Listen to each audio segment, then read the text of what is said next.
This meeting is being recorded. Well, this is Renelle Delmont, and welcome back to part two with Steve Romeo, whose name appears to be Sue on the screen, but don't pay attention to that because he's with our friend Sue Campbell. So somehow or other, the Suffolk Library got the names a little mixed up, but this is Steve Romeo from part one. You all met him. We're going to show you Steve's collection of photographs. I'm going to show you the collection of photographs because I made a PowerPoint on my end and Steve is going to describe everything.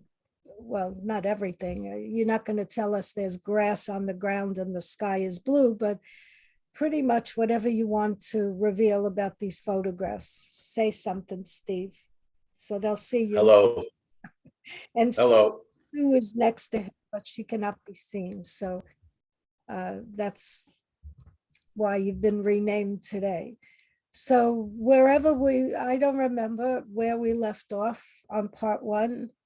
We were discussing the case of Charles Lindbergh Jr. And, oh yes, we were talking, I remember, I was asking you whether or not you thought there were any problems with the Hauptmann trial, and you were saying you thought, remember how we ended it? We were discussing, Yes. because you believe Hauptmann was 100% guilty, right? Isn't that your, Yes. Involved. Yes. right? Yes. Do you, just to clarify, because I know you for so many years, and I think maybe Steve has changed his mind about certain elements by now, but so I'm just going to ask you, because I know you think Hauptmann was guilty, but do you think he was all alone in that guilt, or there were helpers? Do you think he?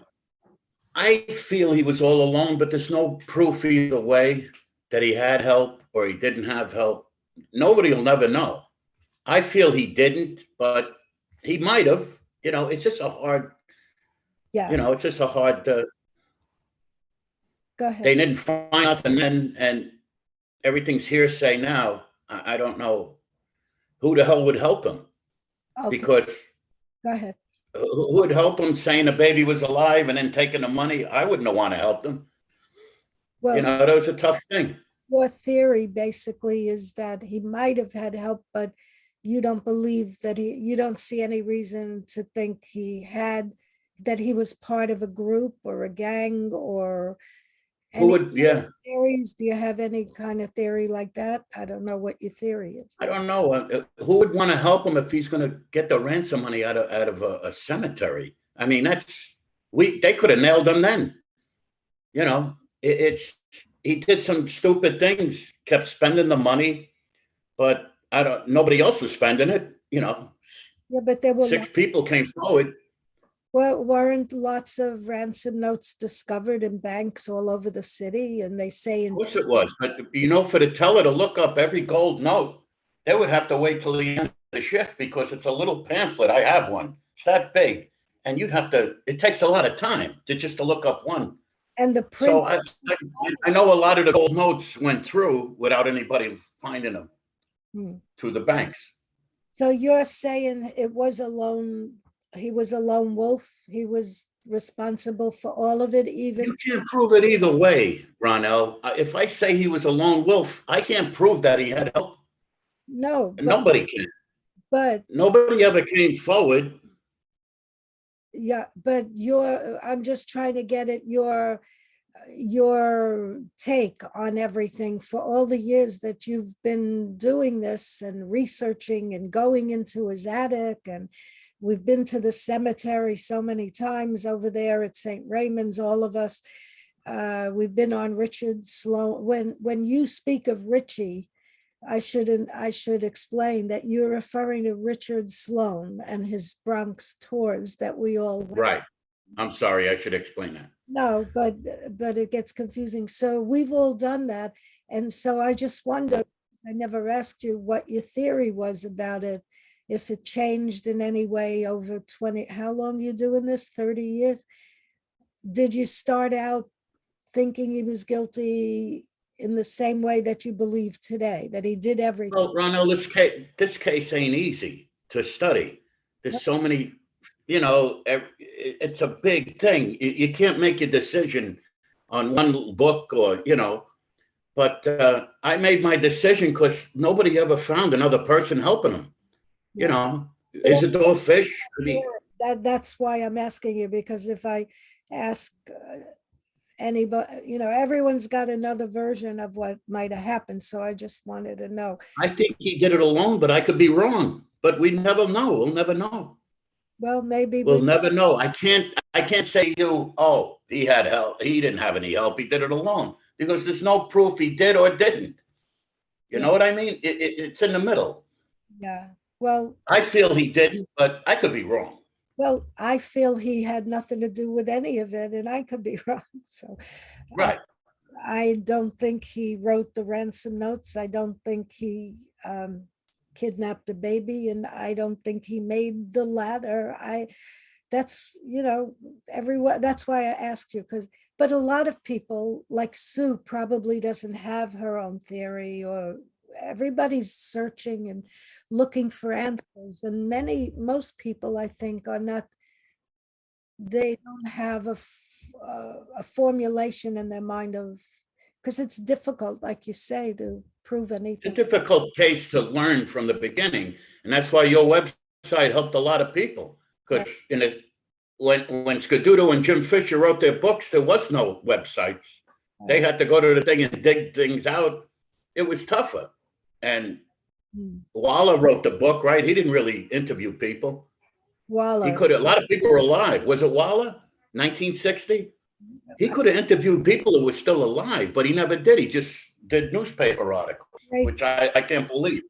What was Waller's first name? I forget. George Waller, and it was called the Lindbergh Kidnapping. I forgot. I have a copy, but I never look at it. He was at the trial. He was there, I believe, one of the reporters, and but nobody ever interviewed people. That's what it would have been a good book if he interviewed people who were still alive. So which is the first book of real investigatory effort on the part of the author? Which book?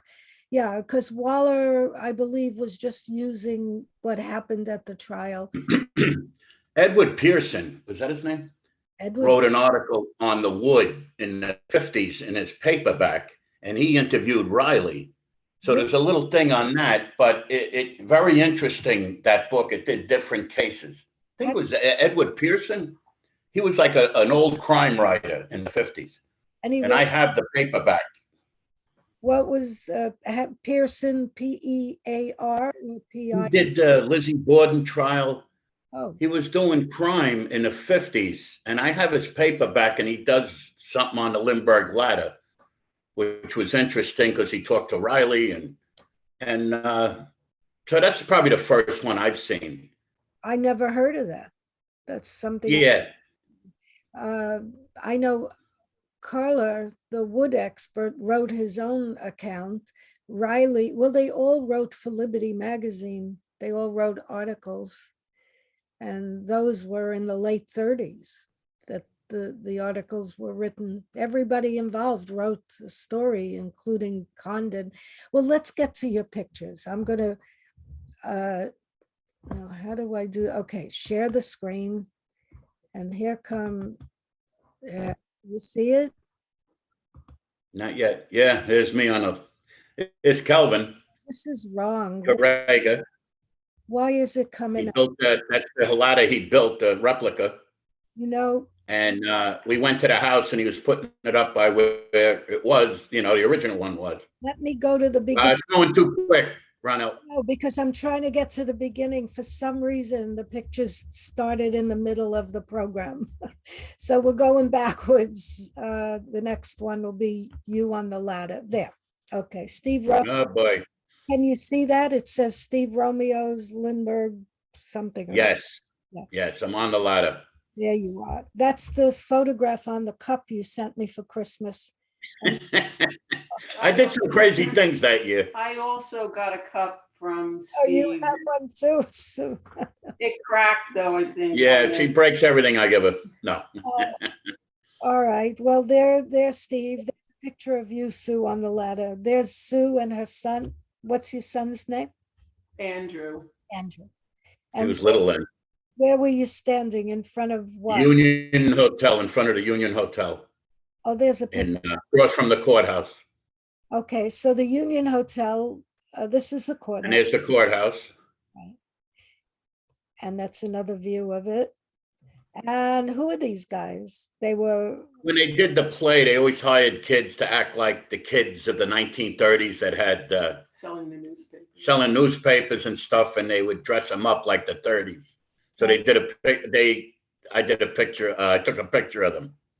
right, that's how people got their news in the old, Yeah, not on the computer. They had young kids hawking the latest news. Of course, that's the witness chair in the courthouse. Original one with Lindbergh and Hauptmann sat. it is the original one, I'm sure. Right, it is. Well, why am I so sure? Maybe they did change it, but it looks really, No, that's the original and this is the Union Hotel Union Hotel. Street. I The, think up here was where the jury stayed. yeah, and they ate their meals there, and they were not, Right. they were never protected from the crowds, thousands of people outside. And this is, This is where Anna Hauptmann stayed during the trial, one of these houses. I forgot which one, but it's one of them houses. It might have been the red one, but I'm not sure. the red That's, flag outside. So this is what Hopewell looked like. no, this is Flemington. Sorry, I always do that, what Flemington looked like. She, Mrs. Hauptmann stayed in one of these houses, and I just forgot which one. Okay, It might be the red one. During the trial, she stayed there. right. This is the Bronx tour, and Craig is, Kelvin's taking a break, Kelvin Correga, and we're all, this is outside of Woodlawn, I believe, Yeah, cemetery. this is Kelvin Correga here, Yeah, and I don't recognize too many of the people. That's Joe in the striped shirt. Joe. is that Joe? Yeah, Joe. How do you say his last name? Shalinsky, Yeah, from Canada. Joe Chalinsky. And Richie Sloan is next to him, right? Yeah, that's Richie Sloan, and I don't know who else is there. I can't, Yeah, well, you took the picture. yeah, I must have. I know And that. that's outside Warren Quinlan where it was behind Richie. Warren, and there you are. That's me, there's Richie. Yeah, that's where what do you say?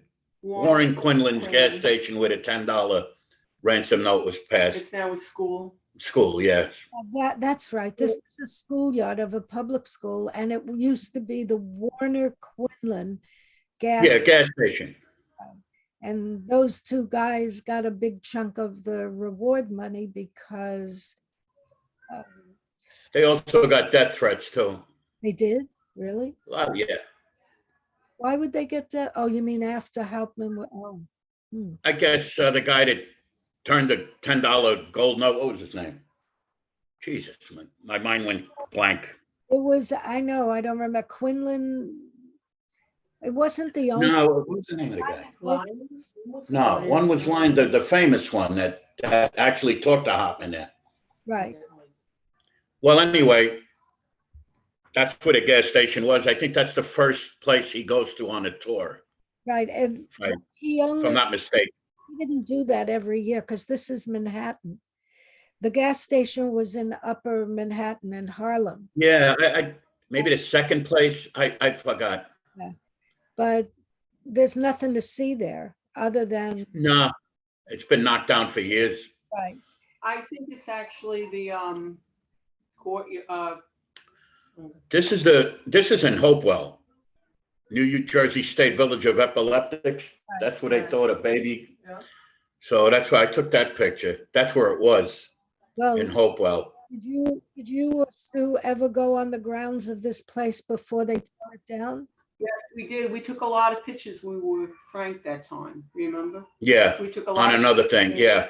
Well, let us explain to people, this is the Skillman Village that Lisa Perlman talks about so much in her book. all the books on the case do mention this place because it was so close to the estate that the Lindberghs owned. But Lisa Perlman had a very big part in her, has a big part in her theory for this place because she thinks that Lindbergh was making the ladder here. I forgot what she, but whatever. Sieglinde, who, should I mention Sieglinde? You all know Sieglinde, of course. She's another researcher and she lives in Bucks County, Pennsylvania. She would take me on tours every time I visited her. And one day she took me out there and it was very scary. It was like a Halloween afternoon, you know, like ghosts were gonna, I don't believe in ghosts, but it was all, when you went, did you see those buildings all abandoned? Yes, we did. Oh, it was, Yeah. it was a great place to make a Stephen King movie, really. All those children that were abandoned, many of whom were abandoned by their families because they had epilepsy. Amazing. And these children grew up and they were buried on the ground. There's a cemetery there. Did you see that part? I think so. It's been a long Yes. time. I had taken a lot of pictures at that time. I had a throwaway camera and Steve asked me to, if he wanted to, you know, if he was going to process them for me, and I gave them to him. I never saw the throwaway camera again or the pictures, so I don't know what he did with them. So. I'm to blame. I don't know why. I don't remember that. Well, Steve, you must have more stuff hidden away that you don't know about. No, it was hers, and I don't know. I don't remember that incident that I lost this throwaway camera. I'm gonna have to look for my pictures. It was not a very pleasant afternoon. It wasn't, because it was depressing. There were buildings, so many buildings, and you know that these children were experimented on, and they were not, probably not. They closed, the government closed it down after what, 100 years? I don't remember. Yeah. Yeah, it wasn't. I just want to say quickly, the name of the gas station guy was Walter Lyle. Walter Lyle. That's right. Walter Lyle. Walter Lyle. And here's another place that, Yeah, that's where the baby was found, somewhere there. yeah. The marker's gone, so I don't really know, Right. you know, where exactly, somewhere there. Yeah. And there's your photo. Nice, yeah, nice picture of the house. Yeah. And there's a That's close. Hopewell house. That's the Hopewell house. Now you would walk into the door and the staircase is on the left here. So, It's right there, right? Right when you walk in the door, I remember. so this is the other wing. The That might be the garage, No. somewhere there. garage is behind. Oh, okay. I don't know what some kind of a shed that he. Yeah, that was built with the house way back. Yeah. And here we are. So this is the nursery. These two windows are the nursery. And what we're looking at for We're people, looking at a Richard Sloan videotaping something up the ladder. really? Oh, yeah, He liked the video. this is the ladder. You guys went Yeah, out, that's Kelvin's replica. right? But I want to point something out to people who might be confused. I got confused the first time I saw these pictures. This is much later. They enclosed. Yeah, they added the enclosed, that whole porch thing there, that This is they enclosed it. right. At the time of the kidnapping, this was not here. It was completely empty. And this is the other window in the baby's nursery. This is what's called the French windows. Right. These windows were open a little bit. And I think the shutter was called, according to Betty Gow's testimony at the trial, this was the one that was not, remember there was a chill in the room. It was because these windows were open. This is the sash window, goes up and down. Here is a fireplace, and here is the other sash window that goes up and down. This is a modern picture, but the house at the time in 1932 had no air conditioner, of course, and No, this was not enclosed. So these are the two windows, and the ladder was supposedly put up this window. And there is somebody climbing the ladder. Who? Kelvin Correga. That's Calvin up there? Yep. Oh, I can't tell from the back. So try to imagine people who are looking at these pictures that in 1932, this was not here. That wasn't there. Right. And here is getting closer. And there's your crazy There's fish, Frank Pichello. Pizzicello. I don't know. Yeah, that's a cool little, he was making, I don't know. It He was joking around. was- And there it is. Calvin, There's Kelvin with the whole three. This guy in a white shirt is Deadman, I think. He wrote that book, Critical Analyst of the Hauptmann Trial. That's him. Yeah. really? And this is, who is next? That might be Krakowski, the document examiner, but I think that's Deadman. I forgot his first name. Yeah, Deadman, Dedman. He wrote a book. Right. Deagle was here, George Deagle, and I didn't know. He had a partner that wrote the book with him, but that's Deadman. Right, right. Yeah, it's a good book if you just want to know what happened at the trial, but I was appalled at the price. I got carried away. That's a big book. It is? It's not small, right? Deadman's book, you got it for me. It Yeah, out of the library, I got it. Yeah, me too. I got it, yeah. Okay, James so Deagle and George Deagle wrote it. James Deadman. James Deadman. So Kelvin made this ladder, Right. put it together. Those are the three pieces, I assume, right? Yeah, he put the three pieces up. And who are these gals? I don't know. I think they came with somebody. I All can't of see. this is on the same day? You're all there together on the same day? We're all there together. I don't know who they are. Maybe they were there. Oh, they might have been there just for their own investigation. I don't think they were with us. Uh-huh. And this is, Me and Jim Fisher. so explain, Jim Fisher is the author of two books, right? Lindbergh Case and Ghost of Hopewell. He was doing a talk in Hopewell, and he was in a hotel, and we picked him up. He came to the house, and I took a picture with him under the baby's room. So is Jim Fisher here with you on the same day that all the fellas are together with the ladder? I think he was. Calvin Correga. He was doing a talk in Hopewell town that night. That's Krakowski, the document examiner, Calvin Correga, the wood guy, and me. And you're standing in front of Lindbergh's library window. Right. This was the window beneath the nursery that Lindbergh claimed he was in there when Betty Gow ran into the library to ask Lindbergh, do you have the baby? Because she had at 10 o'clock discovered that the baby was not in his crib. So he was in this room behind this window, in the room of this window, which is directly beneath the nursery.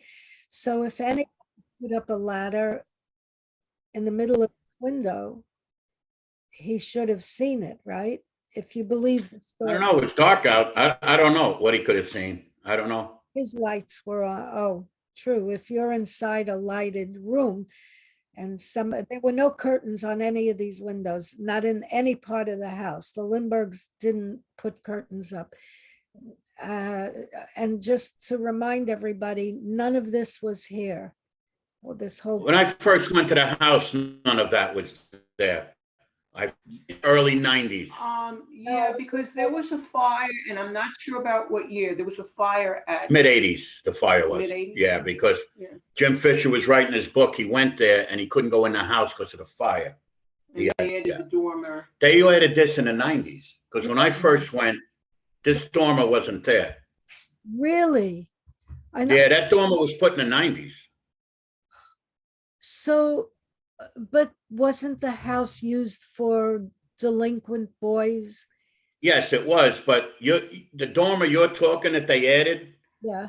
when I first went to the house, it wasn't there yet. They didn't add the dormer yet. I thought it was done back in the 40s or the 50s. No. Didn't know that. Wow. Okay. Who are all these guys? Okay, you know him. Calvin. This is Calvin, correct? No, that's, who is that? Kleckenberg? Who's the guy that always came on your website to argue the case? Oh, everybody, the whole world. What bird is he? Guy Oh, in my. the blue, in the blue denim. Isn't that Calvin? That's Calvin and that's Stedman, James Stedman. But you know this guy. Which one? This one? Yeah. Isn't that Frank? Luxembourg, what's, Isn't this Frank Pizzicello? no, that's not Frank. Oh, That's a guy that came on your website and he had his own website, no. Luxembourg. Oh, no, that I had a problem with. The guy from Brooklyn College. No. Right, that's him. Alan? Really? Alan Alan something, yeah. Kornberg. Kernenberg. Yeah, that's him. He looks kind of heavy. I thought Alan was. No, that's him. Yeah. That's him. Wow. So who is this woman? I don't know. And They this- might have been connected with Deadman. I'm not sure. So now I'm confused. All of these people, when Kelvin brought the ladder, did he do it more than once? To bring the ladder to the house? Because all these people, they all were there on that very I day. think he did it twice, but I'd have to ask him. Yeah. Because I know Richie wasn't with me the first time. Richie Sloan. Yeah, but he doesn't appear in these pictures. Because Really. Jim Fisher, he had to have done it twice, Kelvin. Okay. Did you need permission to put this ladder up against? I think Kelvin got permission. Okay. He asked. So this is that guy, the handwriting. Right. Chakowski? Kronkowski and Kelvin Correga. Okay. And Oh, who, the sun's out. this is Sue, right? Is this Sue over here? That's me. Oh, I thought your name was Sue. No, I'm kidding. Just joke. You know, catching on to my silly jokes. Okay, there you are. That's the Bronx tour, and that's Frank. Yeah. I put a picture he put his face in the ladder. I think this was 2005 because it was at the time that Calvin Correga was on that Forensic Files show. Yeah, and then he brought it to Yeah. the Bronx tour. That show was as early as 2005. I thought it was much later. This is the tour. I was on this tour, of course, and it was a gorgeous spring day. And we went to Yeah, it was Mark and Kelvin. probably the nicest weather we had. Yeah, it was beautiful. That's Hauptmann's porch. Hauptmann's porch. Hauptmann, Amanda Hauptmann. Hochmuth. Oh, it gets confused. Hochmuth, I'm sorry. That's his porch. Hochmuth. Amanda's Hochmuth was like. Right. That's his porch. He's one of the witnesses that said he saw Hauptmann in the car going to a ditch But I, when he turned the corner. his Amanda's daughter and his son-in-law own that house. Is that correct? I don't know. He didn't live there. He lived in the Bronx, I thought. He was collecting welfare checks. But he lived in this house, and he was one of the witnesses that saw Hauptmann in the car. That's what. Then he later saw him on the bridge. That's another story in itself, but We've seen him on Fifth Avenue too, for all we know, because he was lying about everything. The guy was blind. That was. well, in 32, he wasn't blind. No? That's what the cops said. Yeah, well, the cops, okay. This is years later, when he were interviewed in the 80s. Some of them were still living. Some of the New Jersey State He Police. wasn't dead in the 80s. He was Oh, like, he was dead. But some of the cops that took him in the car were still alive. They were barely alive, but they were interviewed and they said that he could see. Well, that's in nice. 32. I find this. You think Willens is going to put a guy blind on the stand? He did. Because when he went to get his reward, the governor of New Jersey asked him, what is that over there? And he said, it's a hat with flowers. That's 6 years later, 7 years later. I mean, of course his eyesight went bad. He was quite, Willens, if he was that bad, why would Willens put him on a stand? this Willens was a liar, in case. He wasn't a liar. He's a prosecutor. What do you? Well, in America, I don't know, maybe all over the world, a trial is an adversarial event where there's no search for truth. You know, well, I don't want to give a speech in the middle of your pictures here, but nobody's looking for the truth. Willens was looking to be on top, and Riley was looking, well, I don't know what Riley was looking for, because he got paid. He didn't care, really. He got his money up front, and whether Hauptmann was, I don't know, because Riley was insane from having syphilis, as we all remember. But you're asking, No proof of that either. So well, it's been talked about, but nobody ever found the proof that he had syphilis. nobody died in a hospital of the death certificate, I think. Well, I could check on it. I looked it up recently, as a matter of fact, because there was a question. Whatever you read, whatever book you read, there's always a different explanation what happened to Riley and why he died and where he died. But I think I found something recently. See, I forget that convinced me that he actually did go into a hospital and died of. Well, he went to Kings Park Hospital. He had a nervous breakdown.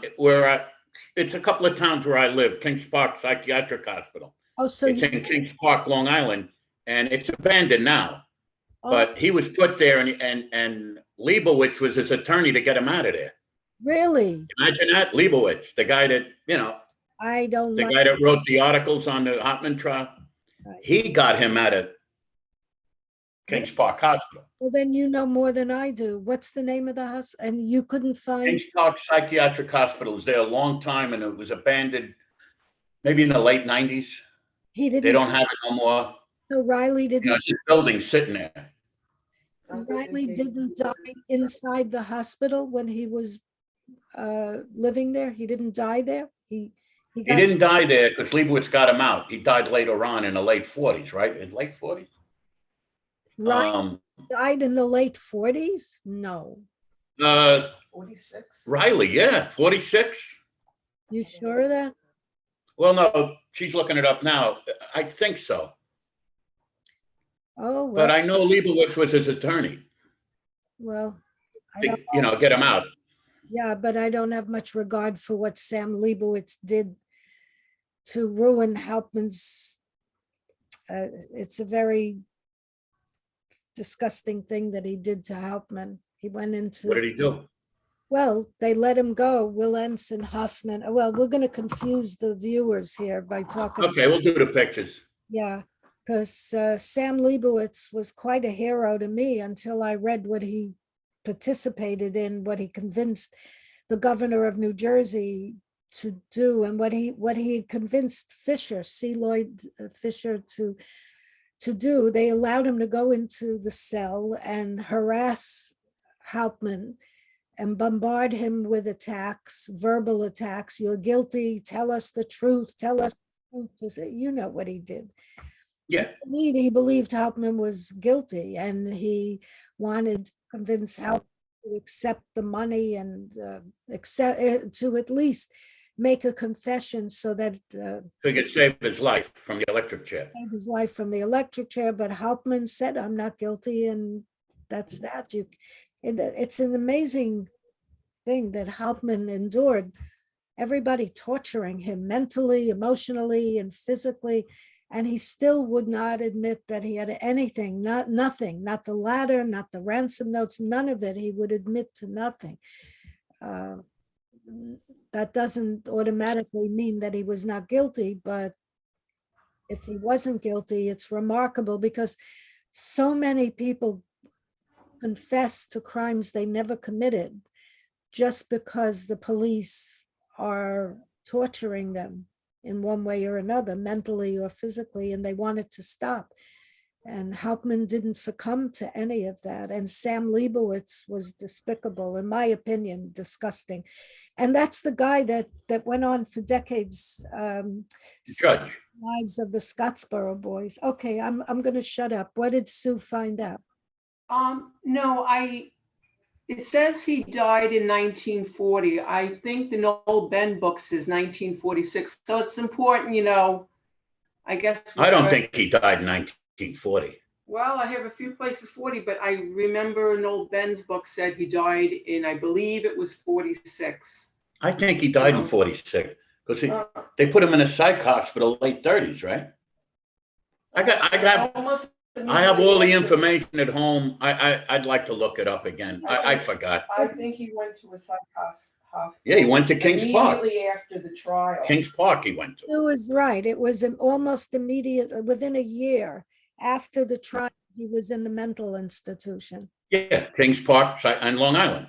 I didn't know that. Oh, yeah. But Oh, yeah. all of this conversation was sparked by this porch of All right, we can go to the next picture. Hochmuths, and we're having a discussion about, and you believe that Hochmuth was a genuine truth teller, and I can't believe you're the only one I ever heard who believed Hochmuth was an honest broker at the trial. I've never heard anybody back him up like. Well, he wasn't blind in 32, and Willens wouldn't have put him on a stand if he was blind, totally blind or whatever. Steve, that's ridiculous. Steve, to me, that's the most shocking thing you've said all so far. That what's so shocking about it? Will Lentz wouldn't put someone on the stand who wasn't telling the truth. Well, O'Reilly put a lot of people on the stand that weren't telling the truth. So that's what I meant by saying that the trials are just they're not searching for truth, neither side. They just want to win, and they'll do it sometimes at any cost. And they're sued. Oh my God! What are you doing? There's the kidnapper there. That's in Van Cortlandt Park. Right. What are you doing in the men's bathroom suit? I know, right? Well, you were brave. I think I didn't want to go up to the top. I didn't want to fall off. You can't because it's a rickety ladder. I don't know. Well, I wouldn't have stepped on one rung of that thing. I would be afraid. So you're brave. There you are with Frank. And there's Kelvin. There's Kel explaining things. Yeah, he built the ladder. And there's Richard. He's back at Hopewell.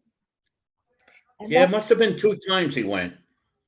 And that's the infamous window. That's it. And this is Krakowski going up the ladder.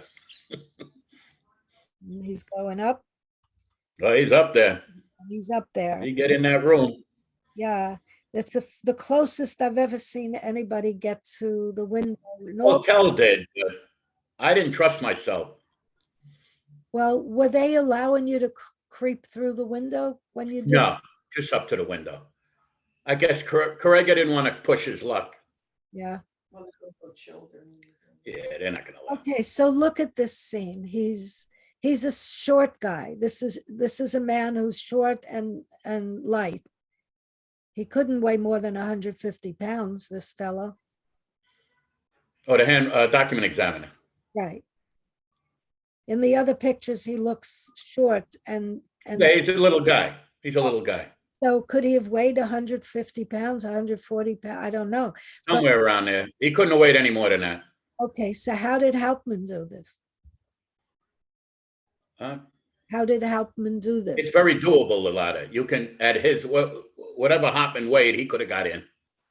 He could have got in. He was not at the trial. He was skin and bones, but he was not. He was over 200 pounds at the time of the kidnapping.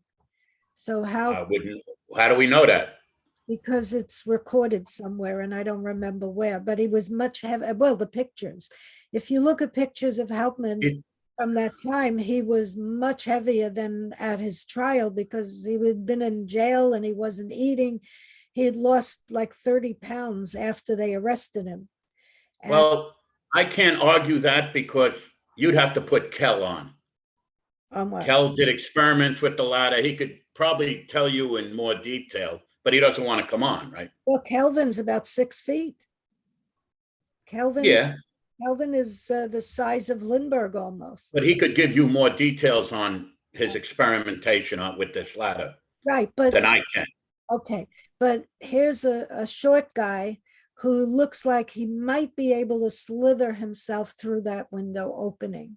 He might, but he's not, there's no picture of him getting to the very tip top so that he could, because he has no leverage to get in. You got to be an acrobat from a circus to do this.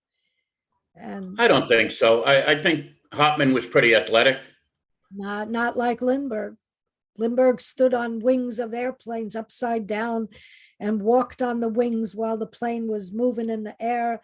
Lindbergh, compare Lindbergh and Hauptmann. I mean, Lindbergh was an acrobat. He did all kinds of, he was in great shape, and Hauptmann wasn't in that same condition. No way. Well, he went over the fence at Woodlawn, right? No, he didn't go over the fence at Woodlawn. Yes, he did. Yes, he did. He climbed over it.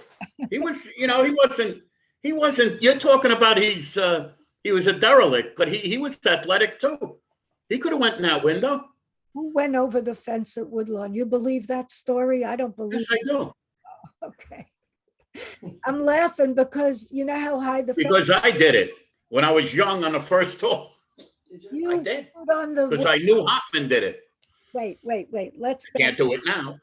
the fence at Woodlawn is like 10 feet high at least. If you get on a cement, you can go over it. What do you mean the cement? What's It's, if I'm not mistaken, you could hop over it.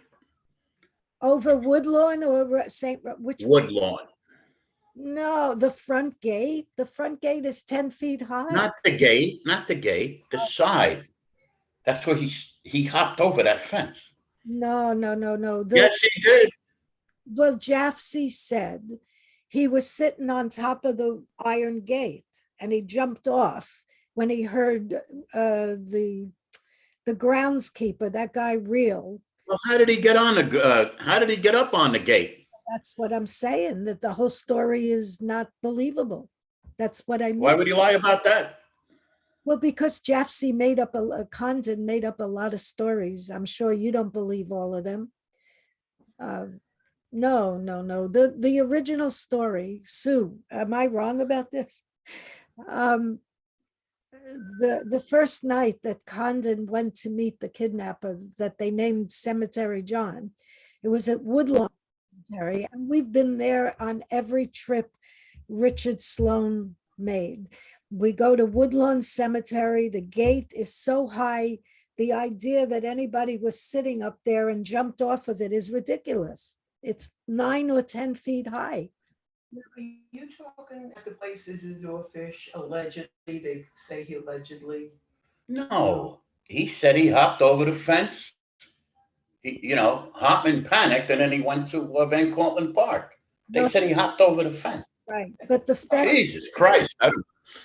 the gate that he supposedly jumped down from, because when Condon approached the cemetery that night, there was a man sitting on the gate, and the gate is like 9 or 10 feet. We've been there so many times. And the question of how could he have jumped off, that was the reason they said Hauptmann was limping. They were trying to prove at the trial that Hauptmann had been to his doctor and he had a bum leg. He was limping because of that leap from the Woodlawn Cemetery gate. Oh, no, his neighbor saw him limping way before that. Well, whatever it is, it has to do with that gate because it was too high. And how could somebody have jumped off of it without hurting their leg? And then he ran, and Jaffe caught up with him, and they sat on a bench in Woodlawn in Cortlandt Park in front of. Well, we got a picture. No, there's no picture here. I might have it. No. No, the bathroom where you guys are climbing on the ladder that day in Van Cortlandt Park. That bathroom is, I think, where the Shack. shed. There was a shack there. Shack with The seats. They sat down on a bench. Right. So watching this performance in these photographs of yours, the idea that Hauptmann or even anybody somebody had to be very acrobatic if they actually went through this window, but I don't believe the ladder. You know, in my theory, the ladder was never used. It's only a plant to Oh, yeah. Oh, misguide. you're agreeing with Riley, huh? That's what he said in his summation. Oh, that's true. Riley did bring that up. He said that in his summation. Yeah, Riley wasn't wrong about everything. No, but he didn't care. Whatever, who knows what was in Riley's head, but I don't believe that ladder was ever used. Okay, well, that's my theory. So here's Kelvin. Now, Yes, Kelvin.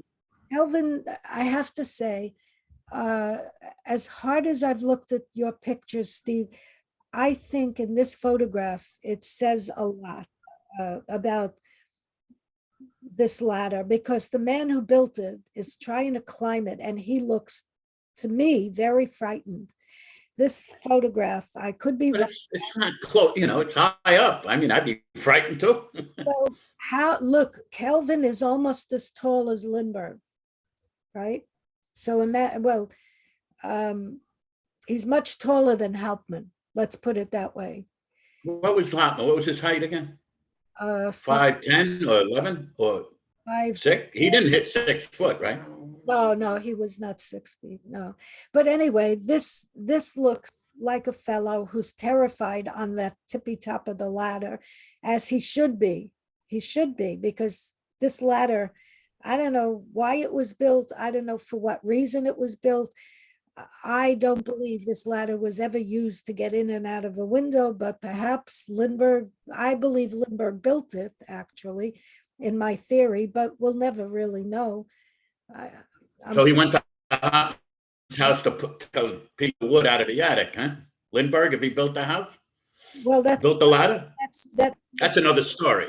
right. But what I'm talking about here is that this picture with Kelvin, like he's very cautious, he's scared to be on that ladder. That's the way it looks to me. I don't believe that. I don't believe that. He's been on this ladder a million times. Probably. He's been on it. He's not scared to be on it. He Looks, probably knows that ladder better than us. well, to me, it looks like he's terrified now. Well, it's the way I took the picture. He was looking down, you know. Well, I hope so. Because, he's going down the ladder, right? Yeah. But I wouldn't go that high. My fat ass would have flew right off it. yeah, I would never go. If anybody built this ladder, it was Lindbergh, in my opinion. But you have no proof of that. Of course not. Oh, well, I have better proof than you do. I don't think you do. I'll tell you why. Because the rungs are very far apart for a 6'2" guy to be building a ladder. You know, wait, let's see the next picture. There's a close-up. Doesn't Kelvin look terrified to you? No? I think. Nah, he's just trying to get on it. He's been on it a million times. And you can go right in that window. How tall was Hauptmann? You go right in that window on the top. One more, you go right in the top. Okay, if you say so, but I don't believe it. I'll never believe that Hauptmann did this.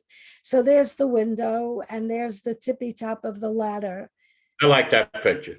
Yeah, the real close-up. So Kelvin, let's remind people, Kelvin. Oh, I got everybody there. Yeah, okay, so this is. Left to right, it's Kelvin, me, Deadman, Cronenberg. I forgot it. Oh, his name was Cronenberg. That's him. No, Alan Krokenberg. Cronenberg. Yeah. I know. You know, he fought with you on the Right. on the website many times, Right. and then Carras. And then, okay, so all the guys that believe Hauptmann did it are standing together under the nursery. No, not really. No? Anybody here have doubts about the Hauptmann? Didn't discuss it. We didn't discuss the case. You didn't? Oh. We're just there for the wood, the climbing of the same window, you know. Yeah, and this is Oh, there's the kidnapper right there. and which cemetery are we at here? That might be Woodlawn. Yeah. Here's what I'm talking. If this is Woodlawn, see, you can go over that with the brick there. That's not. You could climb over it. Yeah, but that's not the fence that Jaffe described, the gate. I don't know. Yeah. He met him at the front gate and it was 10 feet high. Okay, we'll talk about that some We're other. still looking up there. Now, see the ladder rungs, they're very far apart. Like all Right. you say, whoever built this ladder must have had very long legs because they built the rungs outside of the normal ladder specifications. You see how far apart the rungs are? Look, I know. so for somebody building a ladder who's a carpenter, they wouldn't have done this. Okay, there it Well, is. he's got to fit it in his car too. Yeah, but it comes in 3 pieces, so. Right. If he put the rungs closer, he would have had to get another piece. I mean, he wanted to make sure he can get up there quick. Well, that's a good point. I never thought of that. So this is, look how far apart. I forgot the measurements. Algren and Monier have it in their book. Okay, so the 2 parts get up to here. You'd have to stand on the tippy top of this to get in the window. And let's remember the window was closed. You'd have to lift up the window and you wouldn't have known whether the sash lock was locked or free. You know what I mean? The person doing this, how would Well, help? he probably was gonna go check all the windows Oh, because the ladder was light. You know, if he couldn't get in that window, he probably would have tried the other one. ladder's not light. The Huh? ladder I was there when Kelvin and you were handling it. It's not light. I don't know. To a woman, it ain't light. It's not It's light. about 30 pounds, right? If I'm not mistaken. It's got to be more than 30 pounds. I bet you it's not as light as 30 pounds, but I'd have to look it up. it was very, I saw when Kelvin was putting it together. I have movies of it. He was out of breath putting it together. I have Well, they're old. No, but it's not an easy thing to put together. It's not an easy thing to schlep around. And maybe to you, you look like you're happy holding on to it. Look at that. That picture. Where were you? I love this picture. You Oh, look, there I am. you thought this was light? Not light, but it wasn't heavy either. Oh. I had the ladder on the table and I know. For you, it would have been heavy. yeah, it was heavy. Okay, well, whatever. So the ladder is built with the rungs very far apart, which is not like a normal ladder, but maybe if the rungs were closer together, it would have required more wood. Is that what you meant? That's what I meant. He had to fit it in his car. Yeah, but 3 pieces fit in anybody's car. It's just, Not anybody's, but his car, it fit because he knew he had to make it to fit in the car. but he didn't have the only car in the world that was like that. There were a lot of people with cars that could have held this ladder. And Sure. the point is that you brought up that's interesting is if he had made the rungs closer, the person who made this, if they made the rungs closer, it would have required more wood, a little bit of more wood, right? And coming down's a bitch because if he had the baby, coming down would have been hard on this ladder. Coming up, I could see him going in the window. Coming down, that's why I probably fell because the rungs were so far apart. You know, coming down I think it'd be harder. Yeah. So you actually believe somebody climbed that, okay, we know you believe it was Hauptmann, but that it was possible to climb up, open the window and get the baby, bring the baby out and all of that? You don't I have, believe it. okay. Where could he get the baby? The front door? There was a lot of people in that house. There were only 5 people there. That's a lot of people. I mean, you're going to go up the front. You're going to be handed off a baby. I don't know. I don't believe that. So you I think, believe the ladder was used. and but how did he take the baby out? We'll never know. We'll never know. In a burlap sack? Is that what, well, Coming down would have been a bitch with that bag, with the rungs being that far. That's why he fell. look how far apart those Oh, it are. is a nice picture. Yeah, they're great pictures. They are. They're great.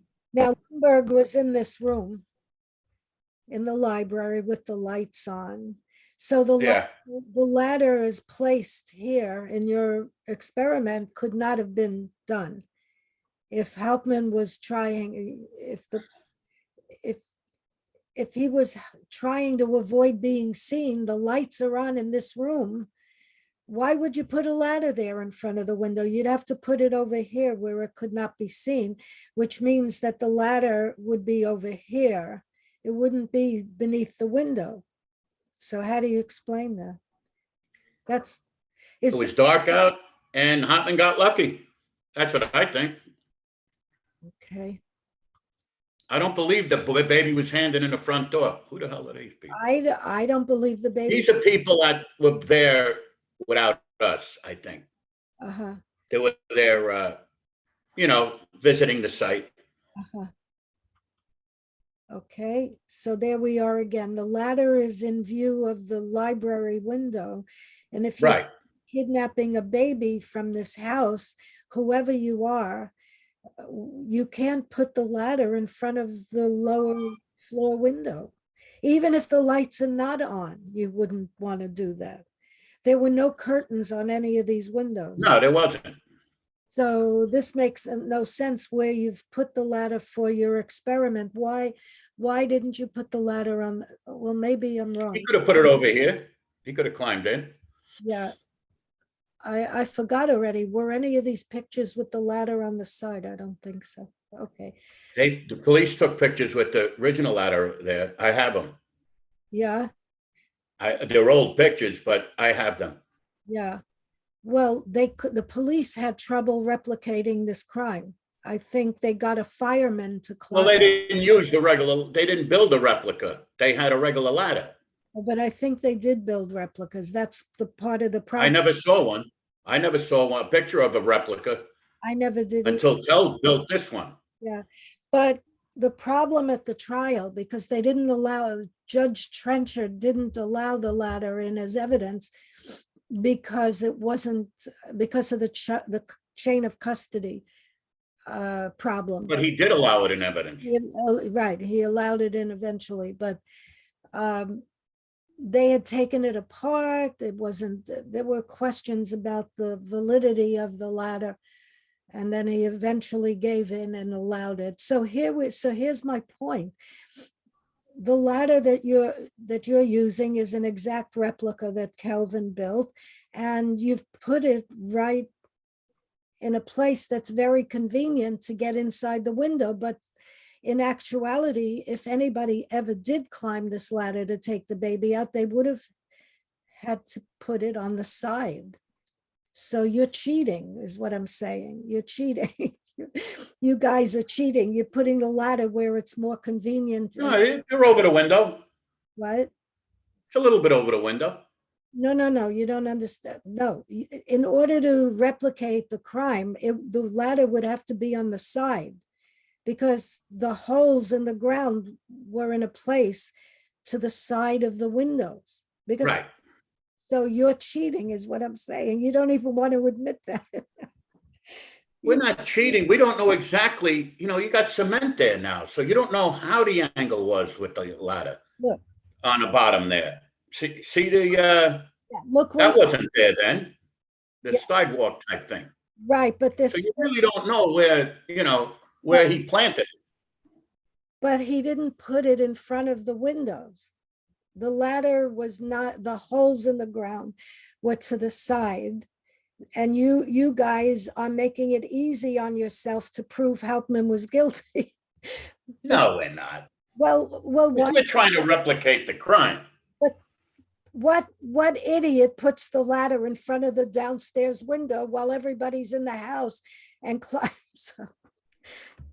I think it's rather funny what you're doing I here. think it's stupid. You think somebody took the baby and put it out in the front door. That's the most ridiculous I thing. never said that. People say that. Well, they could say a lot of things. Well, if you don't think the ladder was used, No. they had to come in the front door to get the baby. Right. So Where else are they going to go? I don't know. None of us know, but Now, I'm only pointing out that this is ridiculous, that Hauptmann, or he wasn't that stupid. Either Hauptmann is stupid and dumb, or he's brilliant, or he's lucky. One of the, you just said Lucky and stupid.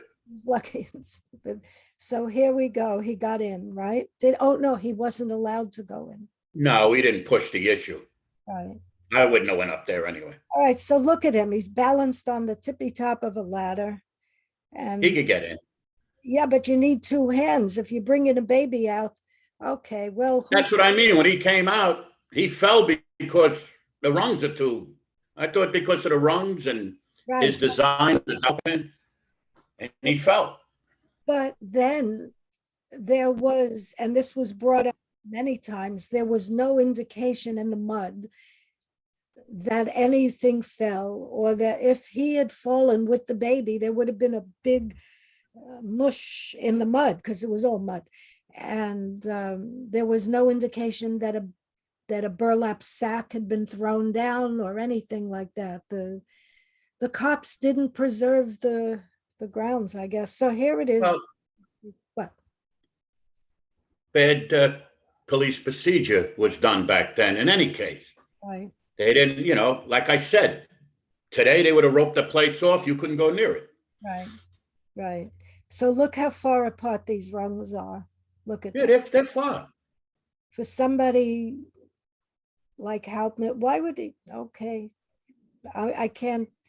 It's questions that I can't even answer. Right. I don't know why he. Now All right, now we're getting inside Hauptmann's house. This is the famous closet, and that shelf is the same shelf Wow. Wow. the shoebox was on, right up there. There's a lot of junk up there now, but I took old pictures with me, and it's the same shelf. This is back when we were in the house. Okay, explain kitchen. what year was this? In the 80s, in the 90s? Oh my God, no, it had to be early 2000s. Really? Yeah, Oh, wow. it had to be. Were these the last owners before it went up for sale? An old lady owned it, and the people upstairs rented it. Nice guy, nice family. They're the ones that got us in the house. Okay, so it's the same condition under which Hauptmann was living there. He was renting the A upstairs. lot of it was the same, that I was shocked that it was never renovated. This is the Like kitchen, that shelf. That shelf was there when Anna lived there. and this is, explain, this is the kitchen. This is the kitchen where the famous shoebox made a big deal. They asked Anna Hauptmann on the stand, did she ever see a shoebox there? And she said no, Okay, which buried her husband a little deeper, but she didn't want to lie. And right, she said it herself on a documentary. Riley wanted her to lie. right. She wouldn't lie. She refused to lie, right. It's right on the documentary, Yeah, out of her mouth. yeah, I know. I'm not challenging that. But Richie. this is a very narrow closet, and Yeah, it is. let's tell people, Hauptmann's defense was that Isidore Fish, on his going away party evening, he was making a party with friends to say goodbye to Isidore, who was leaving to go back to Germany for a long visit, which ended up being very long because Isidore died while visiting his family and never came back. And that night, according to Hauptmann's defense, Isidore brought him a shoebox wrapped in brown paper with string. And the only witness to it turned out to be, according to the trial, Hans Kloppenberg was there supposedly when Isidore Fish handed Hauptmann the shoebox wrapped with brown paper and string, and Hauptmann went to this closet that Richard Sloan in this photograph is pointing to, and Hauptmann claimed that he put it on the top shelf. But Right there, yeah. right, and when they asked his wife if she ever saw the shoebox, she said she never saw it, and Hauptmann claimed it was too high on the shelf for her to have seen. And later, when they had a leak in the roof, the shoebox got wet, it fell apart from the water, and he saw money sticking out, and he took it. His wife did not know about the shoebox. She didn't know there was money in it. He took it to the garage and hid the money from everybody. But what I'm trying to explain to whoever's watching this video, there's another element to this shelf. You want to talk about it, Steve? What element? Oh, the element, there's another issue about this shelf. What's the issue? Oh, because it was moved, she said? Right, well, he said, Hauptmann, or was it Anna, when she went back in the house after the trial, she realized that the shelf had been moved by the police, because after her husband was arrested, she left because the police were making life miserable for her, and Bornman rented the apartment from the landlord and lived there for a couple of months. And he wouldn't let the defense in there, he wouldn't let anybody in the house. So they did whatever they wanted in there without any observation from outsiders or from the defense. And so Anna claimed, and Hauptmann claimed, that they must have moved the shelf because now it's visible. If the shoebox were here, it would have been visible. And that Well, here's my take on it. Yeah.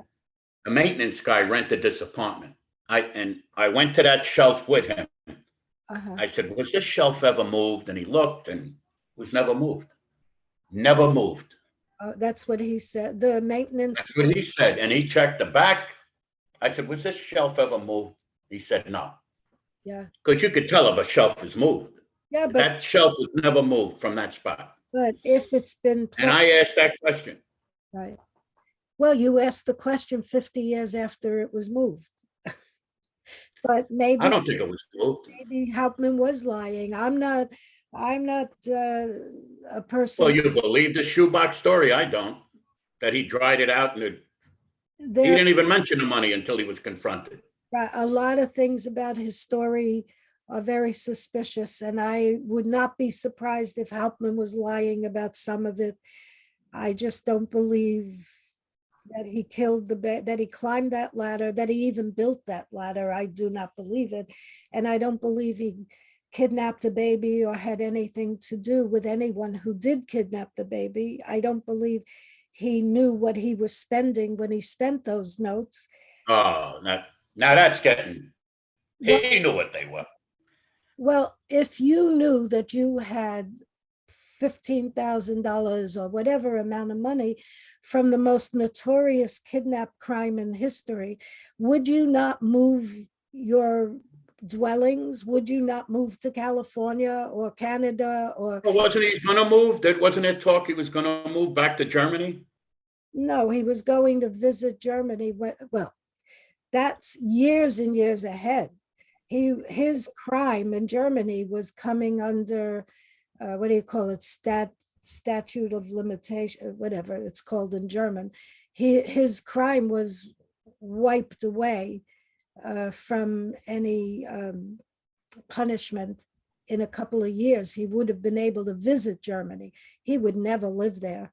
I don't, but that's not even discussed anywhere that I've ever read what the Hauptmanns were planning to do in the future. What I'm pointing out to you and everybody else is, if this man had all that money and he knew what the money was, he knew he was guilty of kidnapping, killing, or extortion, whatever it was you say he was guilty of, he did not behave like a guilty man, because he didn't change his name. He didn't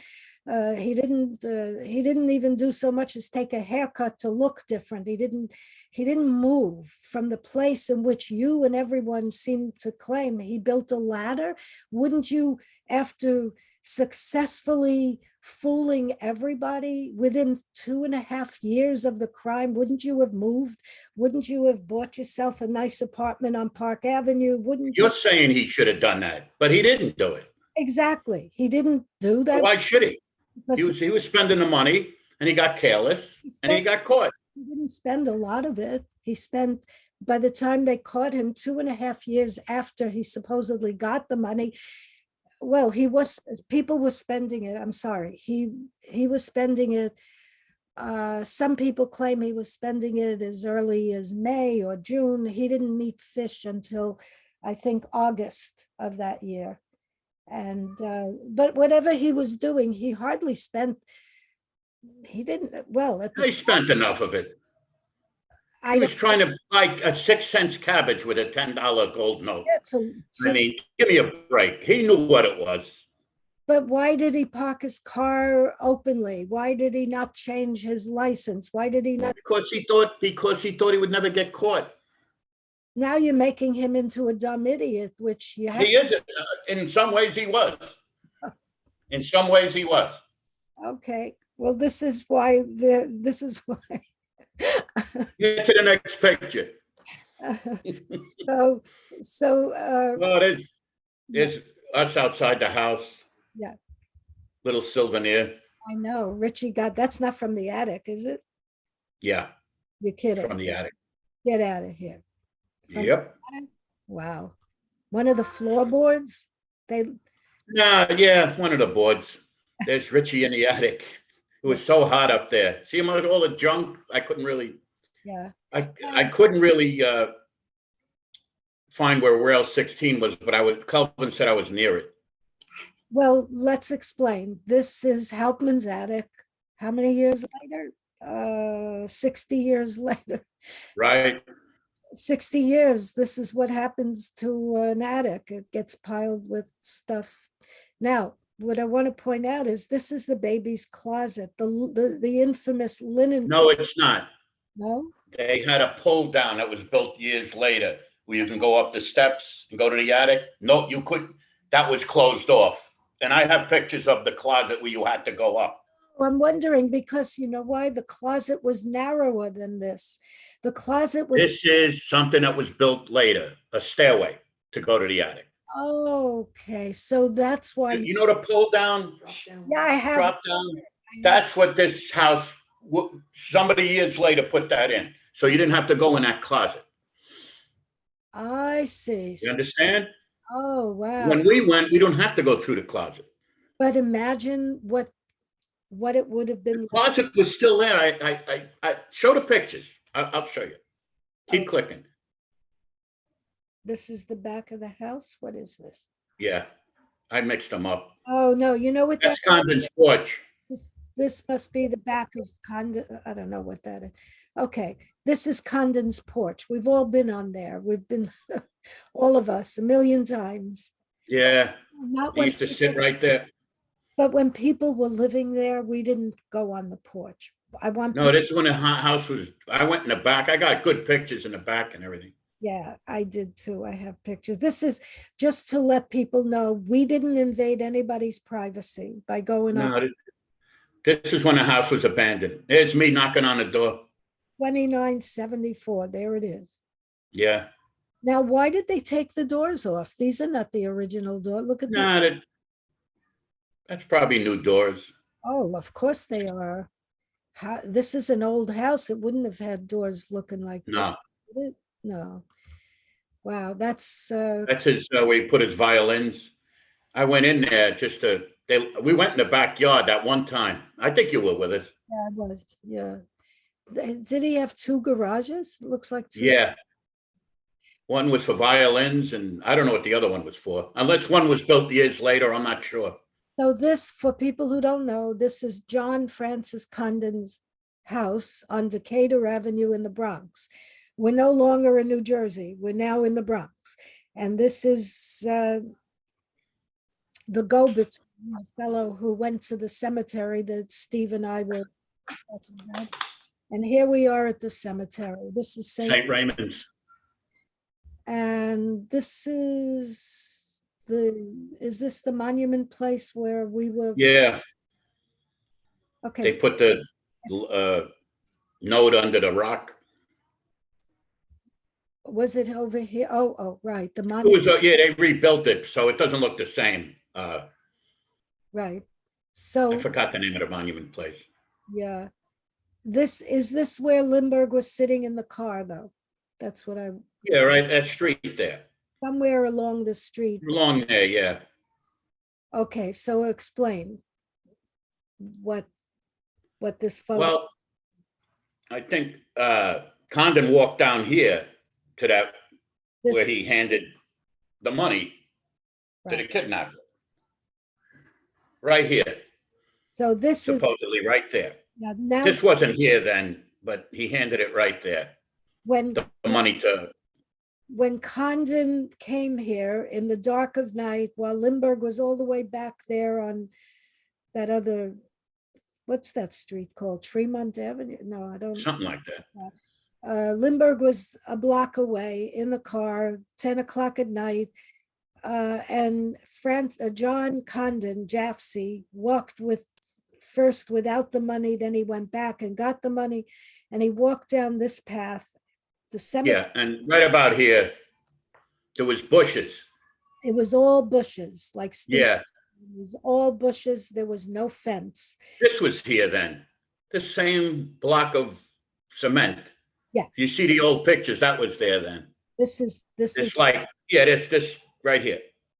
that's original, but the fence. That's why I took the picture like this, because there's an old picture that looks just like that. Right.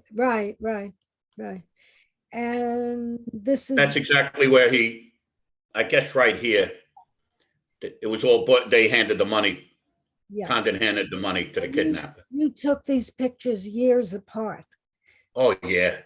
Yeah. I have to explain that because this is more modern than this one because, Oh, yeah, it changed. yeah, so, That might not be the exact spot that from, it's my mistake. I don't know where I took this picture. I might have been down further. I'm not sure.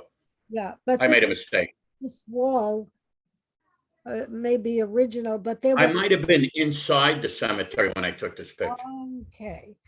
Well, the description of the exchange of money, Jaffe said, Condon said, he handed the money over a hedge, right? Right. That's what was there between him and the kidnapper. There were just hedges, no fence. Yeah, there was no fence, I don't think. Oh. Oh, there's Sam. Sam from Canada, lives in Toronto. And I've asked Sam to do a chat with me, and he said, yeah, he took a lot of great pictures. And that's Hauptmann's, the house that Hauptmann rented. This is the upper floor. There were two rentals, right? The owners lived here and they rented. Yeah, they lived downstairs. Who lived downstairs? The Rouches, what do they call Rouch? Did I say it right? Rauch or Rouch, but who lived on, there were 3 levels, I think. There were 3. I know there was a basement, first level and second level. I don't know about 3 levels of. No, You got the attic where Hauptmann lived, and then the attic, and then you had the Rouches on the first floor, and then there was a basement. I think That's all I remember. there was another tenant in the building beside the Hauptmanns, I think. Oh, I didn't know that. I don't know. Yeah, Kurt told me that. Here is the attic. This would be the Yeah, attic. that's one of the windows. And these are Hauptmann's windows, these Right. windows. And this is the attic window. So, and this is a view. That's the front. This is the front. And that's the window on the side, the Hauptmann's, I guess their bedroom window or their living room window. Yeah, something like that. I forgot what side it was. Yeah. But these windows looked out onto the garage that he built. Well, all right, let me explain this picture. Wait, these windows. Go back to that picture. Okay. That's, This is the closet where you had to go this way up into that attic. This is the closet. okay. And I took a picture of this. I guess it was a thing with a latch. I guess they locked it at one time, There's a lot. but it seemed old because now they got the new entrance to the attic. This is the old entrance, and you had to climb on, take the shelves out and climb on these things, which I don't think Governor Hoffman did. They must have had a ladder in there to get up there. There's no way he could climb on them things. So I got a couple of pictures of this closet. So that's the top where you went into the attic. What Steve is saying is that this is a linen closet. It had shelves. In order to get into the attic when Hauptmann lived there, this was the only entrance, and you had to remove every shelf and climb up the what do you call it? Yeah, on the things that hold the shelf. Yeah, I don't know how if you were a big fat guy, I don't know how you did that. They had to put a ladder in there. I wonder the same thing, because this closet, I have the measurements. It was 15 inches. The entrance was only 15 inches wide. I measured the drawer in my kitchen. It was the same size as the width of the drawer. Yeah, well, I got a better picture of the, if you keep going. Oh, Oh, that's the baby's room, closet, where they found Dr. Condon's number on. I went inside the closet. Oh, there's me in the attic. look how. I'm sweating. It's very hot up there. Oh, And the same wood's on the ground. this is the wood. So, I look bewildered. so you're not coming up into the attic in the same location that Governor Hoffman went up in? No, that's been closed off. The guy, whoever bought the house years later, put the stairway in. Okay. It was much easier to get up there. Yeah, I have that. Look at me up Who's this fellow? there. Richie Sloan's friend that he worked with. So this is the attic. What a mess. Yeah, there's a lot of stuff up there, and There is- there's the wood. Same as Rail 16, the whole attic. well, it's not the same as Rail 16. It's the same wood Well, as Rail 16. wood is wood. I could go to Office Depot, Home Depot right I now. know you can, Ronald, but it was connected. Yeah. Well, that's what Kelvin says, but I don't believe him. All right. I'm one of the last holdouts. So I understand. it's the same wood that was up there in the 30s. So they never changed it. Oh. I was surprised at that. Oh, That one thing, when I went in that attic, I was surprised. you mean you thought that it would have, I thought the wood wasn't there anymore. I didn't know. yeah, Who the hell went up there, you know? yeah. Well, nobody refloored. Nobody, No, nobody, it never was. The same wood. When Kelvin took my pictures and got old pictures, it was the same wood that was there in 32 or 34, wherever.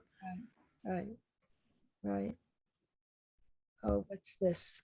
I don't know what. The attic. This is, all right, here's the closet that you had to go to the attic in. Hauptmann's bedroom was right next to it. I Uh-huh. remember that. And you had to take the shelves out to climb in the attic then. Wow.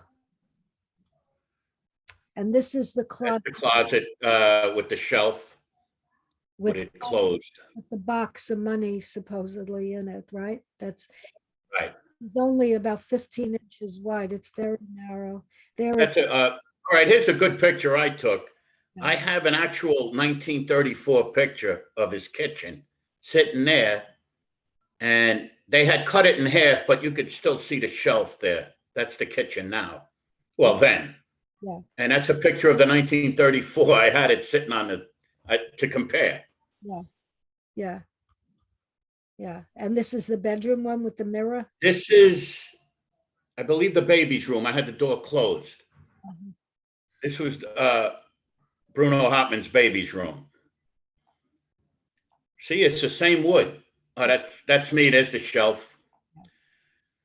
That's the shelf. You mean where this white thing is? That's the shelf? Yeah, that's where the shoebox was. Yeah, which shows that it was observable. The claim that he had put it on a high shelf and his wife couldn't see it, Yeah, that's the top shelf. but she, His wife had stuff up there. I mean, I don't know. yeah. But look how small that closet is. It's a And very small 1930s closet, or whenever it was built. And the same wood is there from the 30s. I mean, I was shocked that Yeah. nobody rebuilt this kitchen. well, that's what I'm saying, why, if the guy was guilty, why didn't he move? Why didn't he? Who moves? Did the Gilgo Beach killer they just caught move? why- He didn't move either. Who's that? The serial killer they just caught on Long Island. He There's- didn't move. There's another one. Oh, yeah. The girls the prostitutes that were found dead on Gilgo Beach, they Oh. caught them. I just heard something about that on television. He didn't move. Yeah, They- big news on Long Island. Yeah, I guess it is, because that's a very old crime. Yeah, 13 years they haven't caught him. Yeah. They, and he's- and they think they got him. They got him on about 4 of the girls, but I think they knew. He probably did all of them, but they got to forensically, do all the testing and He might everything. be connected to murders in other states. Yeah, and murders in other states, he might be connected. Yeah. So that's going on. And I don't have no gray hair in this picture. Jesus Christ. I know, I was gonna point that out. Jeez, I got to dye my hair when I do these things. This is the baby's closet. Yeah. I don't know why I took stupid Which pictures. was the closet where they claimed his phone, Condon's phone? Right here. This is the closet. That's the only closet in the baby's room. So that's the closet they're talking about. Wow. And what is this? I don't know. I just took a rent. I probably didn't even want to take that picture. I don't know where that is in the house. Oh, there's the, There, I took a close up of the shelf. now these, That's the shelf, the shoebox. right, now this must be in the linen closet, no? No, I don't. No, Oh, that's the kid. That's where the babe. That's where the money shoebox was, right on top of there. well, this is a good illustration for what we were trying to explain a minute ago. In the other closet, the linen closet had the same arrangement with the shelves. You had to remove and climb up. These had to be stronger because they had to hold a lot of weight to get you in the attic. So I don't think they were there. I forgot. I don't know if I have a good picture of the other closet. I got to see if you keep. No, but these, the, what do you call these things that hold the shelf? Right. This is what you were expected to climb on to get into the attic. But I don't know what kind they had in the other. I should have looked. Yeah. The climb. Yeah, but They had to be better than this. This is just for a shelf. well, that's what the linen closet was, just shelves. There wasn't anything I else. know, but it might have been different. I'm not, maybe I have a picture of it. I'm not sure. Well, and there you are But looking. there's me sitting in Hauptmann's bedroom, looking out the window like he did when he was arrested. When they said it's all, remember they said he was looking out the window at his shed. That's exactly where his bed was, where he looked out the window when they had him on the bed. So I took a picture like that, and still I have no gray hair. That story was debunked in a couple of books, though, that he was All right. the cop or the detective who was interrogating him claimed later in one of the Liberty stories that that the reason he went and thought of taking the garage apart was because Hauptmann kept staring at the garage while he was interrogating him as he sat, but it's Right there. right, but that's not a true story, as it. Well, I don't know. I don't know what's true, what's not. I don't We know. don't know. Yeah, that's okay. Who is this guy? Bruckman. His grandson, who's a lawyer, came with his wife on a tour one time. I don't know if you were there. I don't know. She wanted something with a document with his name on it, and I sent it to her. And they sent me a couple of pictures of him later in life. Oh, Inspector Bruckman. Inspector Bruckman. Bruckman. Bruckman, yeah. Whoop. He ended up, Richie Sloan, I think, was told that his house was right around the block from his in the early 30s, 40s when he lived. Oh, I don't know what this is. This is in the 40s. It can't be in the 30s Uh-huh. or 50s. That baby is adorable. Okay. And that's him. And Yeah. who's this? That's me and Eric Lindbergh, right, Eric? Yes. Lindbergh's grandson. How did you get to meet him? He did the 75th anniversary of Lindbergh's flight to Paris. He did the recreation of it. He flew from Republic Airport Right. to. And we went to the talk with Reeve Lindbergh, and he was there. Reeve Lindbergh did a talk on the same day, right? No, and- he came back. And he was already back from his replica flight to Paris. He was the pilot. Was this in Long Island where you guys live? Yes, this was Hofstra. I met him in Hofstra. Oh. Oh, so they had So like that's his grandson. Lindbergh's grandson. Right. His father is John or Land? Who is his father? Who- This is this is the grandson, so he would be, I believe he's John's?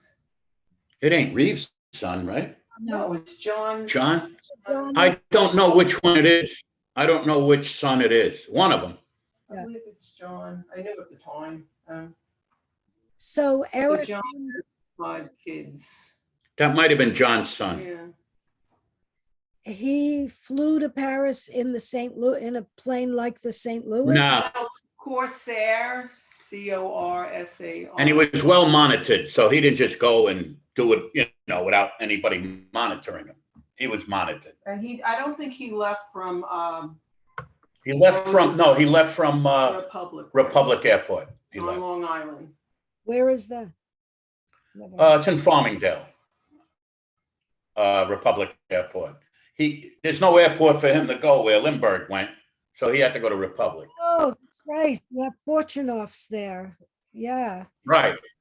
Yeah, I keep thinking, yeah, what's wrong with me? Yeah, there's no airport there. So, all right. So he did a nonstop to Paris in honor of his grandfather, is what you said. Right. And then he came back to Hofstra. And, He was there. okay, and you spoke with him? His aunt talked, and I took pictures with them. What, do you remember anything about what, any, Reeve?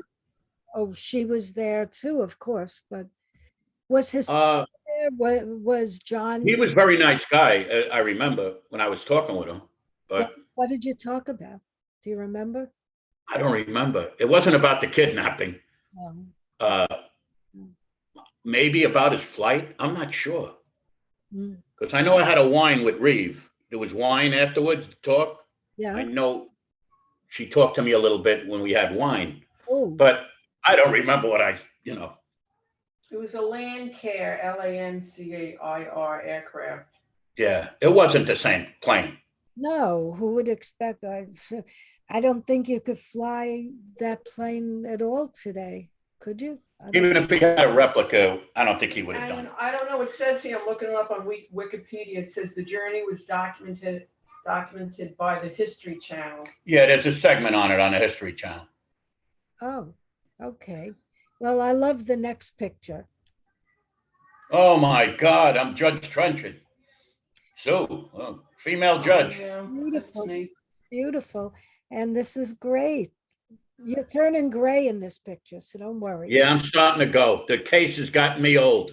It's getting me old. All of us, look at me. Oh my God. Yeah, what were you guys doing here? Explain. What were you there for? Or we just went for the hell of it? Harry Kasman showed us the upstairs. was Yeah, it? they showed us the courthouse, but this was empty. We just walked around in there. Yeah.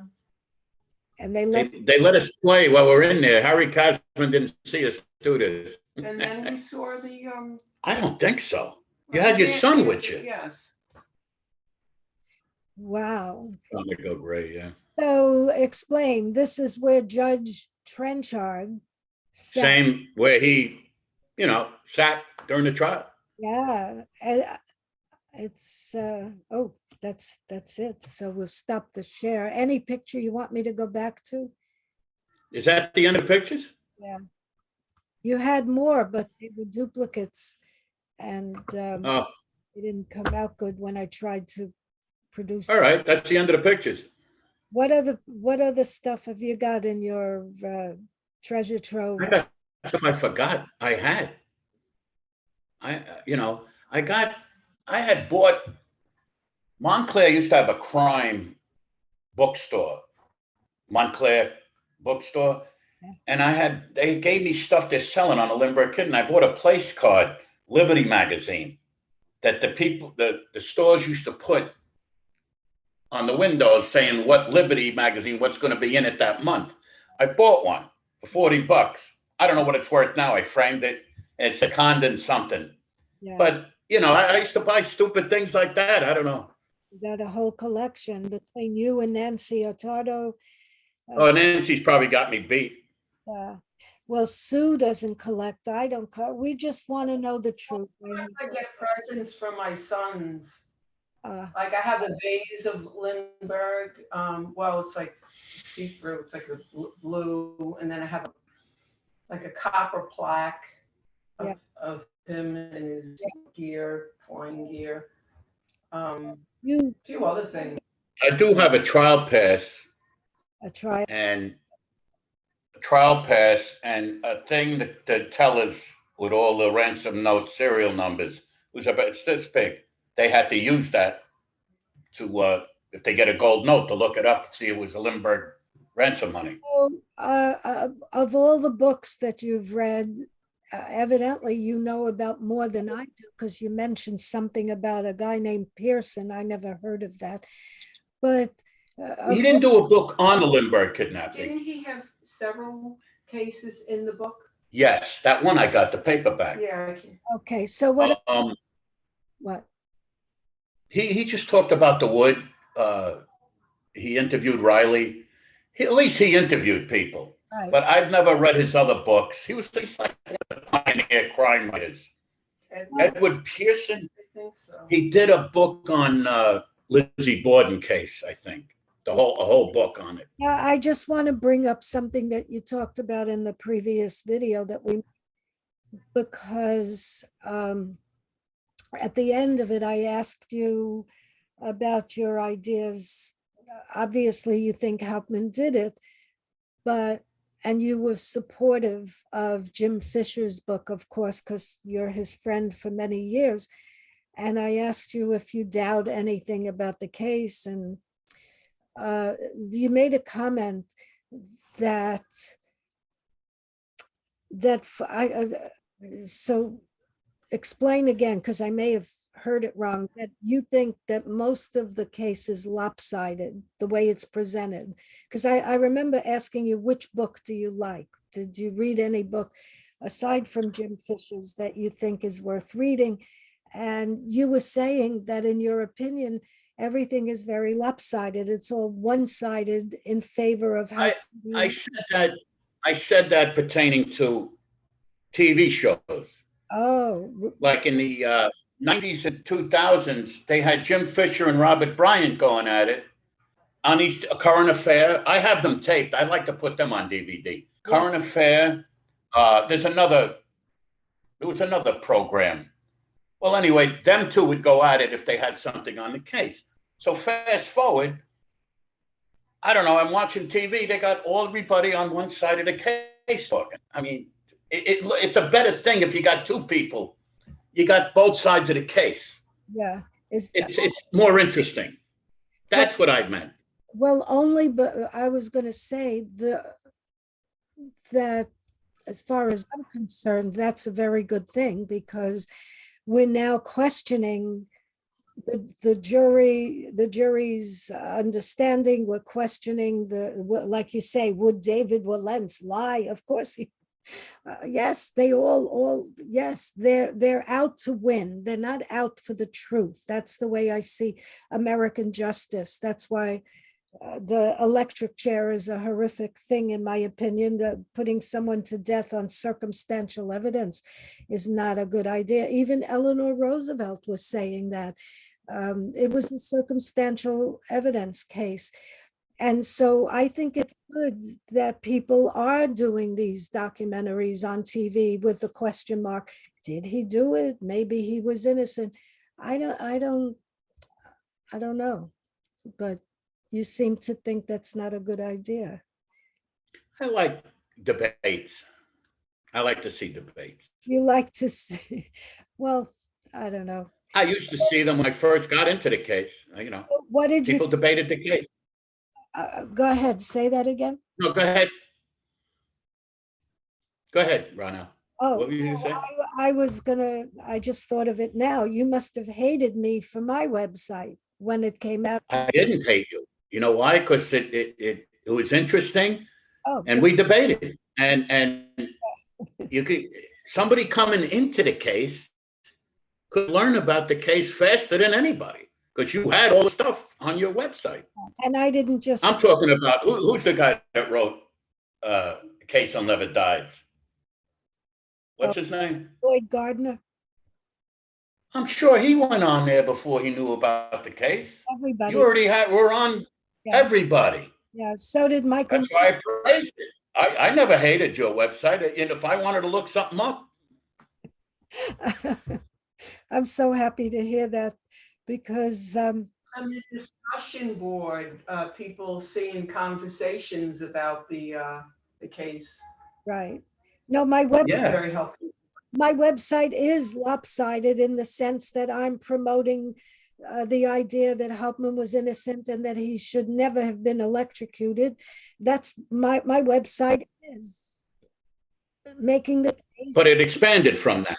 But I have the You put stuff up I to have- study. right. And I had that wonderful forum that suddenly disappeared after what, 20 years, I don't know. And where everybody could, I didn't, after a while, I didn't erase anything. I was the editor and I could go in there and get rid of things that I didn't like and that horrified me. I didn't, what's the word? I didn't censor it, So it was a free for all. Anybody wanted a debate. So yes, I have my views and the website reflects my personal theories at the time. I have a new one now, but New one. oh yeah, I don't believe it was an accident. I would love to believe that actually. I would, because back then when I made the website, it was to prove that Algren and Monier were correct, that Lindbergh made the ladder because the rungs are very far apart. He's 6'2". I'll tell you one thing about what happened in my house. When we moved in here, I went and bought knobs for all the closets in my kitchen that the closet doors had no knobs on them. And I went to Home Depot, I bought the knobs and I said to my 6'1" husband, I'm only 5 feet, my husband's 6'1". I said, Danielle, please put these up on the closet. So he put them up, where he could reach them. My husband put. And you can't. I still can't reach them. We're living here 30 years. The knobs on all of our closets are too high for me, but my husband put them up according to his height. That's how I see the ladder in the same way. The ladder was built by a person who naturally needed wide rungs because his legs were so long. And that's why I always believed Lindbergh made that ladder. I still think he. But that's a bad excuse. No, but what I'm saying. You're going to go in the courtroom and say Lindbergh did it because he was a practical joker? I mean, that's not evidence, Rana. It's not evidence. Who was going to go in the courtroom and say Lindbergh did anything? Well, that's all I hear in them books, Algen and Monier, and, oh, he's a practical joker. He had to have killed his son. That's no proof. You know that. What they were. That's all I heard back then. Yeah. What my website was based on a joke that he was a prankster. He was committing another joke on his wife, a cruel joke, and the baby died in the But accident. there's no evidence he did that. No. You could say he did it, but. Yes. There's no evidence of anything anymore. But like you're saying, the early authors could have dug up a lot of stuff that they didn't even bother to question. But the idea that this was a prank that went wrong sounded reasonable to me. And that's what my website was based on. But over the years, I realized that there's a possibility that Lindbergh killed his son on purpose. And the prank was that the ladder was just there to mislead everybody, like Riley said at the trial. A lot of people never believe, a lot of the cops didn't believe that the ladder was ever used. So, we don't know. We don't know. But I've come to believe that Lindbergh actually intended to do away with his son because something was wrong with, once you realize that the boy had rickets, that doesn't bother you, Steve? That there was A some. lot of kids had rickets then. Yeah, but not the because they didn't put the vitamins in the food like they do now. A pediatrician told me that. yeah, it's true. They didn't put A and D and all of that. And a rich kid could get it just like a poor kid. No, Oh, no, yes. I don't believe that. No, not when you have a private nanny and you're getting the most nourishing food. It's the depression. How do you know it was that nourishing? I don't know how nourishing the food was back then. Well, you're A getting, lot of kids got rickets back then. But Yeah. now everybody they're telling you that other things are wrong with the kid. I never saw anything to prove that. well, he doesn't look that abnormal to me. No, he looks like a healthy kid, except his head is big. And we don't see or hear him. We see a movie of him holding on to a crib and moving around. But there are a lot of questions. You don't have any questions about the child?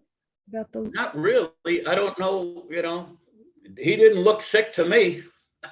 oh, he doesn't look sick to me either. But then there are no pictures of him for a few months before before he goes missing. Very few pictures. I guess back then you didn't take pictures every day like today, with the kids. I don't know. Well, Lindbergh wouldn't let anybody take pictures of the boy. And that's suspicious. What was he hiding? Why was he so private? Well, he was a strange character, Lindbergh. So I sure was. it was, what else? He was a strange character. Yeah. So, all right. Anything else you have to say about all of this?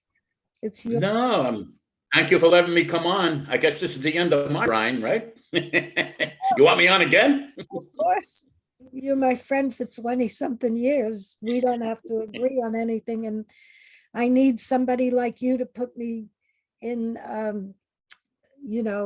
to question because I think everybody has this problem. You get cemented into an idea and you can't allow any wiggle room for you've got the same problem, right? You've never changed your ideas, have you? I've No, changed. just like you. What? I'm not changing my idea. No, but you've stuck with, from the beginning, you've always believed that Hauptmann was guilty and you've never, Well, in the beginning, I didn't know. When I investigated the case, you Yeah. don't know. but It's a very hard case to study. It ain't like cut and dry like other cases. but nothing's cut and dry about most cases. There are always questions, which again is another reason never to have a capital punishment, because you can't bring somebody back from the dead. And also, if you think about it, all of us are endangered by the fact that there is a death penalty, because it could be any of us that are railroaded or Some states don't have it. what? Some states don't have the death penalty. New York, they don't have it, right? I thought they dropped though. I think they dropped New York. I don't know about Florida. Florida, Florida, Texas and Florida, maybe Colorado. There are 3 states that have enormous death penalty problems. It takes 20, 30 years sometimes to execute somebody, so it's not but safe. that's the stupid part of it. It's taking that long. Yeah, but there are a lot of appeals and all of that. Don't you think Hauptmann was rushed into the electric chair? They put him to death in April of 1962. That's what they did back then, Ronell. They Yeah. gave you 30 days and then they fried you. I mean, back then there was no nonsense of waiting a year, but that was the system back then. He was caught in that system. Yeah. Well, what else did we not bring up? What else can you, I don't know. what have we not? Circus Came to Town was a good book. I enjoyed that book. Yeah. Well, the fellow who wrote it lived near the Lindbergh estate. Yeah, he lived in Flemington, I think. Yeah. Anybody writing another book beside me, and someday mine will I know I I should, thought Robert Zorn was writing a second book, but I thought he was saying that 10 years ago. yeah, he was. Yeah, I met him, Mike writing another book? I don't know. you know, Mike might be writing another book. I'm not sure though. yeah, he's the fellow who claimed that his, Melsky. oh, Melsky, yeah. He'll be coming out with another one. Yeah. I don't know when either. Michael Melsky, who's already written 4 volumes of interesting stuff, he was one of the original participants in my forum. He was very, Yes, I remember him. you and Mike and Sue, who else? Mike came after us though. He, Mike came later. yeah, because I have on my website a lot of his stuff. Okay, we have nothing else to say, and we'll have to do the third part to this with Sue. Oh my God. We will review I it. better do my studying. When you leave this case, you forget a lot of stuff, You know, you know, and you walk away from it a while. You don't remember a lot of things. right. So if We'll talk about Englewood next time. Englewood, We were at Englewood where Lindbergh got married, the school. you went inside. Englewood, the parents' house. Yeah, We went in there, yeah. And Next Day Hill. Was it? That's what it's called. next day, And they wouldn't let us upstairs. There was a class going on where Lindbergh's apartment was. I really wanted to go up there. yeah, And I saw the stairway where Violet Sharp, there's 2 stairways. I don't know which one she used, that she came down sick, you know, she ate the poison. yeah, So it was interesting going there. yeah. But Wow. I was in the room where Lindbergh got married. Just a regular room, you know. But it must have been the parlor, which was gigantic. It must have been huge. It wasn't that big, right? The room, it wasn't big where he got married. Wasn't that big Did they have for a wedding anyway. did they have a sign from the ceiling with an arrow? This is where Lindbergh got married? Did they? No, they had a plaque on the wall, right? Kidding. They had a plaque on the wall, yeah. There's a fireplace there. Yeah, it was a fireplace. It wasn't a big room. I remember. That's where he got married. with Well, I was the aunt. around. I thought I was making a joke that what kind of school puts a sign, this is where Lindbergh got married? You kidding? There was a plaque. It's a plaque, yeah. So the kids who She told me too, the lady there. uh-huh. I wanted to go in the apartment where he rented. And then on the other side of the mansion is where Elizabeth School was, the little school. Elizabeth School is But there. it's We a thought it room was that Next says- Day Hill, but it wasn't. Yeah, there's another school there. You have to travel. It's like So that was probably our last thing we ever did. Where are the pictures? I haven't been to Flemington in a long time. Yeah, I me, haven't been to Flemington right, and Hopewell. right, Been there 1,000 times. I don't, you know. right, right. Well, Richard Sloan needs to make another tour, but I don't think he's interested. If anybody listening to this video wants to conduct a tour, you'll have a lot of business, right? Don't you think? Yeah, he's got to get the bus and A lot of trouble. yeah, it's a big deal. Yeah. But we had a lot of When fun we go back.